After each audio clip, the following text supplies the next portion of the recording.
Philips Sonicare Toothbrush, identifying your model. Resetting your Philips Sonicare toothbrush can be a straightforward process. But first, you must identify the model of your toothbrush. Knowing your model helps you follow the correct reset steps. This section will guide you through recognizing your Sonicare model. Different Sonicare models. Philips Sonicare offers various models, each with unique features.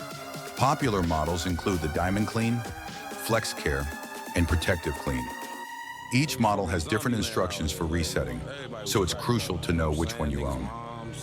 Locating the model number. The model number is usually found on the handle or the base of the toothbrush. Look for a small print that includes letters and numbers.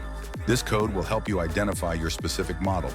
If you can't find it, check your user manual or the original packaging.